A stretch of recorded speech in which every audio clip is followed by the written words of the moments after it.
اقسم بمواقع النجوم وانه لقسم لو تعلمون عظیم انه لقرآن کریم، یہ بہت باعزت قرآن ہے، فی کتاب مکنون، ایک چھپی ہوئی کتاب میں ہے، لا یمسہ الا المطہرون، اسے چھو ہی نہیں سکتے مگر انتہائی پاک ہستیاں۔ اس کے کیا معنی ہے؟ پہلی بات تو ہمیں معلوم ہو گئی، مراد فرشتے ہیں، بے ایدی سفرۃ کرام بررہ، اسی کی شرح ہو رہی ہے نا۔ اسی سے ایک فقہی مسئلہ نکالا گیا کہ بغیر وضو کے ہاتھ نہ لگاؤ، لیکن اس کا اصل مفہوم کیا ہے وہ سمجھیے۔ قرآن کی روح تک کوئی نہیں پہنچ سکتا جب تک کہ تزکیہ نفس نہ ہو گیا۔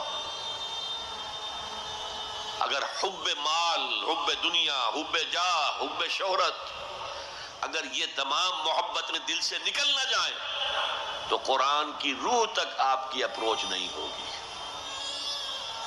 مولانا روم نے کہا ہے، اگرچہ ذرا میں سمجھتا ہوں کہ انہوں نے بہت سخت الفاظ استعمال کیے ہیں، ماز قرآن مغزہا برداشتے استخاں پیش سگا انداختے، ہم نے قرآن سے اس کا مغز لے لیا ہے، جو ایسنس ہے وہ کھینچ لیا ہے، ہڈی کا گودا جو ہے وہ ہم نے نکال لیا ہے، ہڈیاں ہم نے پھینک دی ہیں کتوں کے سامنے جو لڑ رہے ہیں۔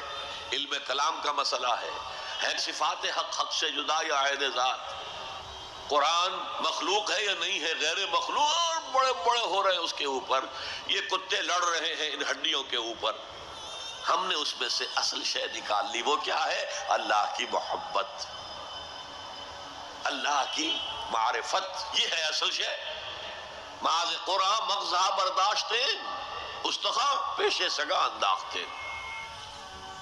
تو جب تک انسان کا باطن پاک نہ ہو جائے وہ قرآن کے چھلکوں سے کھیلتا رہے گا، چاہے وہ کہنے کو مفسر ہو،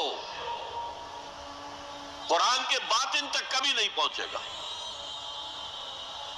فی کتاب مکنون لا یمسہ الا المطہرون تنزیل من رب العالمین، یہ تھوڑا تھوڑا کر کے اتارا گیا ہے رب العالمین کی طرف سے۔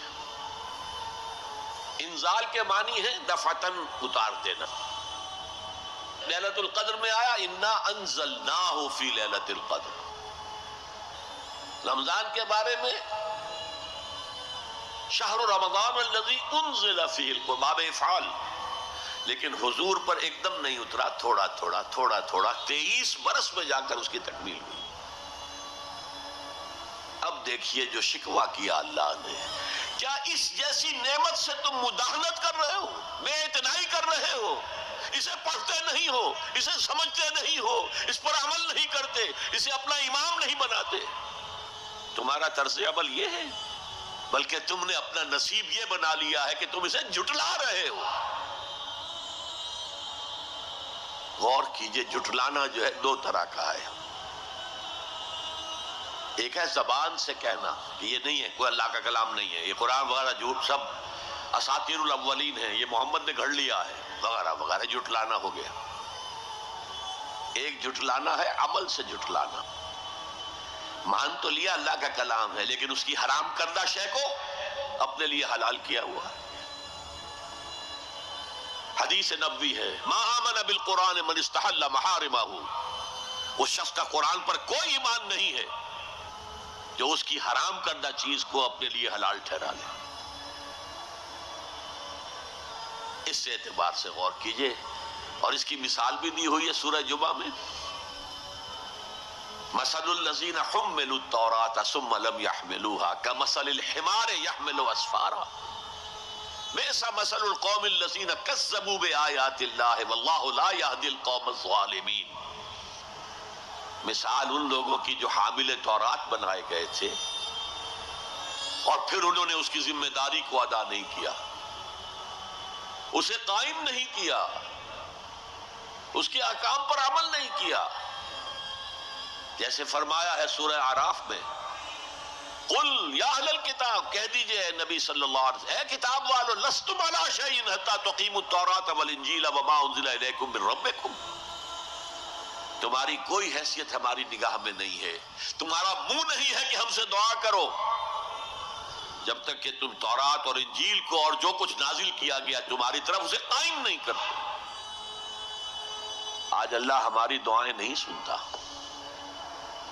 30 لاکھ جا کر حج کرتے ہیں، دنیا کے حالات میں کوئی ذرہ برابر فرق آتا ہے؟ اول تو حرام کی کمائی سے حج ہو رہا ہے، تو حج ہے ہی نہیں سرے سے، جو کچھ کرتے گئے تھے سودی کاروبار وہی آ کر دوبارہ شروع کر دیا، سرکاری ملازم تو جو رشوت پہلے لے رہے تھے اس کے بعد آ کر شروع کر دیا۔ یہ کیا ہے؟ یہ تکذیب بالعمل ہے، جھٹلانا ہے۔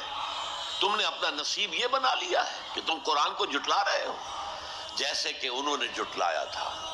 مثل الذین حملوا التوراۃ ثم لم يحملوها كمثل الحمار يحمل اسفارا، ان کی مثال ان گدھوں کی سی ہے جن پر کتابوں کا بوجھ لاد دیا گیا۔ مکالمات فلا تم، گشڑی باندھ کر گدھے کے اوپر رکھ دیجئے تو کیا وہ واقعی منطقی اور فلسفی بن جائے گا؟ یہ مثال اللہ دے رہا ہے۔ اور یہ مثال کیوں دی گئی ہے؟ اس آئینے میں ہمیں ہماری تصویر دکھائی گئی ہے۔ تم اگر قرآن کا حق ادا نہیں کر رہے تو تمہاری مثال وہی ہے جو یہود کی تھی۔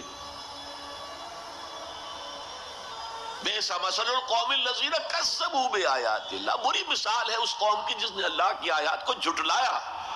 تو زبان سے تو یہودیوں نے کبھی نہیں جھٹلایا تورات کو،